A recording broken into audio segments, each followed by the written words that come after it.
Welcome to the Weekday Report for Tuesday, February 25th. I'm Joe Potente. Here's a brief look at the news. A week-long murder trial ended with a guilty verdict on Monday. Here's Janine Anderson with the story. The state spent 4 days presenting evidence to show Javier Garcia murdered Lisa Marie Mezra, yet jurors deliberated for only an hour before convicting him. Mezra's body was found in a summer cemetery in August 2012. She had been beaten and strangled, and there was evidence of an attempted sexual assault. Garcia was the last person known to have seen her alive. After the trial, Mezra's father, Ron Mezra, said he and his family are pleased with the outcome of the trial, but that it is bittersweet. And how do you guys feel now? Overjoyed, happy, sorry.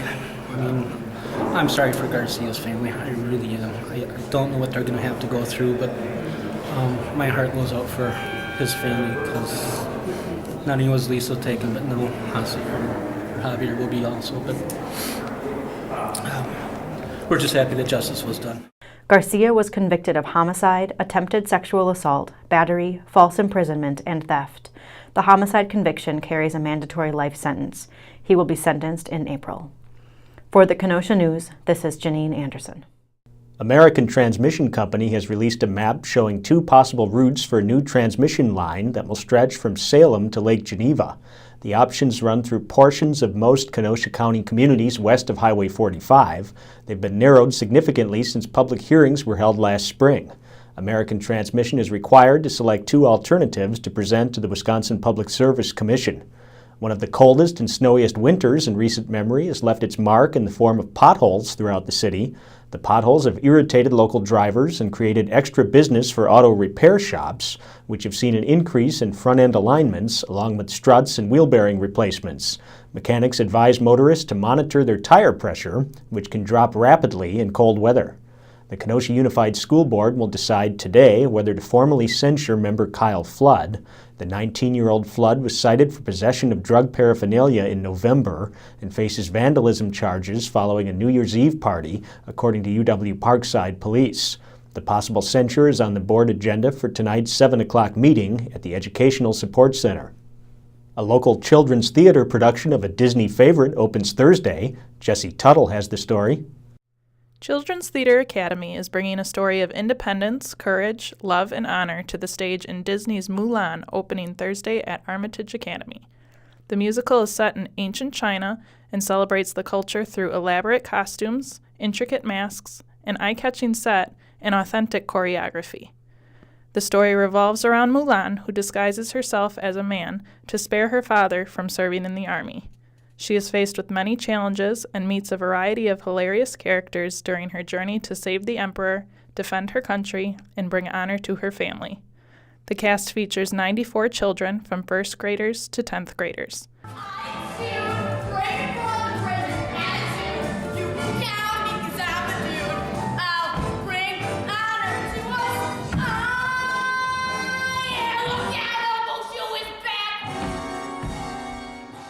For the Kenosha News, I'm Jesse Tuttle. What's trending today? Defense Secretary Chuck Hagel announced a plan Monday to shrink the Army to its smallest size in 74 years. Hagel said the nation can afford a smaller military as long as it retains a technological edge and the agility to respond to crises quickly.